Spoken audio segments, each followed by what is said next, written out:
যারা আজকে সে মুক্তিযুদ্ধের বয়ানের ধ্বজাধারী সাজছে, এরা একটাও দেশে যুদ্ধ করেনি। শাহরিয়ার কবির দেশে যুদ্ধ করেনি, প্রথম আলোর মতির বাবা যুদ্ধ করেনি, ডেইলি স্টারের বাবারা যুদ্ধ করেনি। আর যাকে মুক্তিযুদ্ধের পিতা বানানো হয়েছে সে পাকিস্তানের কারাগারে থেকে সুবিধা ভোগ করেছেন। তো অথচ তাদেরকে দিয়ে আমাদেরকে প্রমাণ করা হচ্ছে যে আমরা এই জমিনের কেউ না। বলে তোমরা পাকিস্তান প্রীতি, না, পাকিস্তান নামক রাষ্ট্রের প্রতি আমাদের কোনো প্রীতি নেই, বরঞ্চ তোমাদের ভারত প্রীতি আছে, সেটাকে ঢাকার জন্য তোমরা আমাদেরকে এই কথা বলো। আমরা বুঝি, আমরা পাকিস্তান এম্বাসি চিনিও না কোথায় আছে। তোমরা যে রেগুলার যাতায়াত করো সেটার প্রমাণ তো পাঞ্জাবতী ছবিতেই বের হয়ে আসে। তাহলে যারা আমাদেরকে বলে এদেশ স্বাধীনতার কথা, স্বাধীনতায় তাদের কোনো অবদান নেই। যারা আমাদেরকে বলে এই দেশের সুরক্ষার কথা, সার্বভৌমত্বের কথা, এই দেশের সার্বভৌমত্ব রক্ষায় তাদের কোনো অবদান নেই। আপনারা যারা আছেন সেকুলার যদি কেউ থাকেন, বিডিআর বিদ্রোহ কোনো হুজুরের নেতৃত্বে হয় নাই।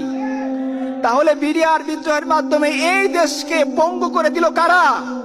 মুশরিকি জনতারা, তৌহিদি জনতা ভ্যানগার্ড হয়ে, এই দেশের সুরক্ষাদার হয়ে, এই দেশের স্বাধীনতার জন্য তারা সব সময় অগ্রগামী ছিল।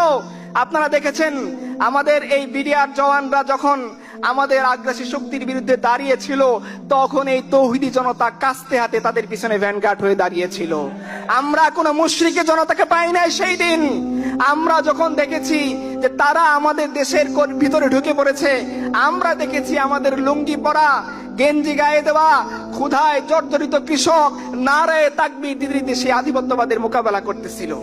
সো এই তাওহীদি জনতা, তারা আধিপত্যবাদ বিরোধী শক্তির প্রথম ভ্যানগার্ড। তারা হচ্ছে এই জমিনের সুরক্ষাদার। তারা কখনো গোলামির চুক্তি করে নাই, তারা কখনো নরেন্দ্র মোদীর সাথে হেসে হেসে ছবি তুলে নাই, তারা কখনো এই দেশের করিডোর দেওয়ার পক্ষপাতী ছিল না, তারা কখনো আরাকান আর্মির পক্ষে কথা বলে নাই। তারা না দিল্লির গোলামি করে, না ওয়াশিংটনে গোলামি করে, না কোন এলাকার গোলামি, বর্তানিয়া, ব্রিটেন, কোন ফ্রান্সের গোলামি করে। তারা এক আল্লাহর গোলামি করে এবং সেই আল্লাহ তাদেরকে শিখিয়েছেন যে মুসলমানদের কোন জমি, 1 বিঘত জমি যদি কুফাররা দখল করে তাহলে তোমাদের উপর যুদ্ধ ফরজ হয়ে যায়। তো তৌহিদি জনতা এটা লালন করে। আপনারা উগ্রবাদিতার কথা বলেন, উগ্রবাদিতা এই আইডিওলজির মধ্যে নেই। কিভাবে সম্ভব? প্রথম আলোর গমকে জিজ্ঞাসা করেন, যে আদর্শ তার জমিনের নিরাপত্তায় তাকে রক্ত দিতে উৎসাহিত করে, এটা উগ্রবাদী না এটা শান্তিবাদী? তারা উগ্রবাদীরা থাকা, অথচ আমরা দেখতেছি উগ্রবাদ কাকে বলে।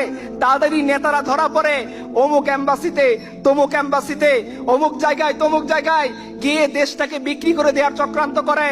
এই ব্যাংকগুলা কি হুজুররা তৌহিদবাদী জনতারা লুট করেছে? বেগম পাড়ায় কি তৌহিদবাদী জনতারা বাড়ি বানিয়েছে? সুইস ব্যাংকে কি আমাদের কারো এখানে অ্যাকাউন্টার আছে?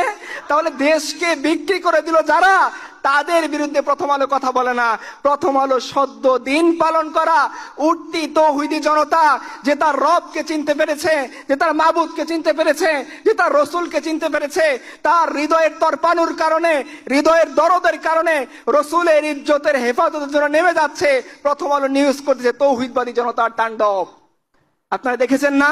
হেফাজতে ইসলামের আল্লাহ আমাদের উপর হয়তো এই কারণে রহম করেছেন। ভাই, পৃথিবীর আপনি ইতিহাসের সদ্য আধুনিক ঘটনাগুলো দেখেন, আপনি হয়তো পৃথিবীতে এমন কোন ভূখণ্ড খুঁজে পাবেন না যে ভূখণ্ডের মানুষরা শুধু একমাত্র আল্লাহ রসুলের ইজ্জতের জন্য এত পরিমাণ, একদিনে এত পরিমাণ কুরবানি দিয়েছে।